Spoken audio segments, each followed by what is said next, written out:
Tunghayan naman natin ang mga balita mula sa Visayas.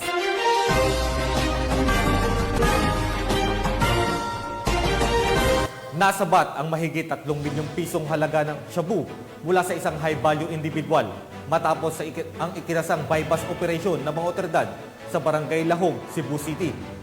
Naging matagumpay ang operasyon dahil sa determinasyon ng pambansang pulisya na sugpuin ang iligal na droga upang hindi na ito pagmulan ng krimen sa komunidad.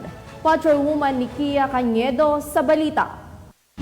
Nasa kote ng Cebu City PNP ang 3.5 milyon na shabu mula sa isang high-value individual na suspect sa ikinasang buy-bust operation sa sitio Lower Peace Valley, Barangay Lahog, Cebu City.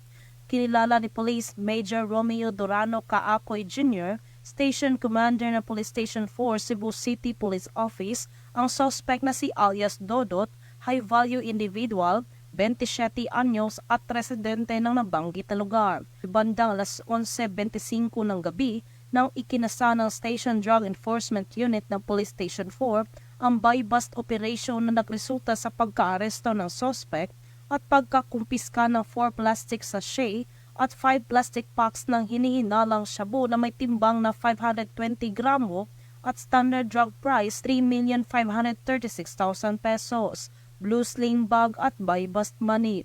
Samantala, nasa kustodiya na ngayon ng Police Station 4 Cebu City Police Office ang suspect para sa dokumentasyon at tamang disposisyon na kung saan mahaharap ito sa kasong paglabag sa Republic Act 9165 o Comprehensive Dangerous Drugs Act of 2002. Ako po ay si Police Captain Joel De La Serna, the Deputy Station Commander of Mabolo Police Station 4, Cebu City Police Office, under the next provision of Police Major Romeo Durano Caacoy Jr.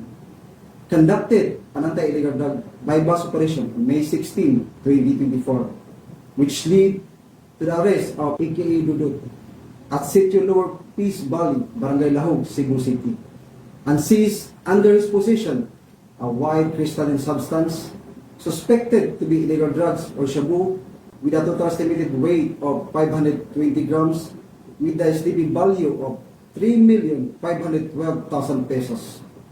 This successful operation is the result of the unwavering commitment of the PNP to fight against illegal drugs. Let's continue to work together to keep our community safe and drug-free.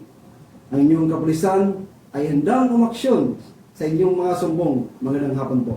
Ang matagumpay na operasyon ay bunga ng maayos na pagpapatupad ng Cebu City PNP ng kampanya kontra iligal na droga at lahat ng uri ng kriminalidad upang tuluyang masugpo ang pinagbabawal na droga dahil sa bagong Pilipinas, gusto ng pulis, ligtas ka.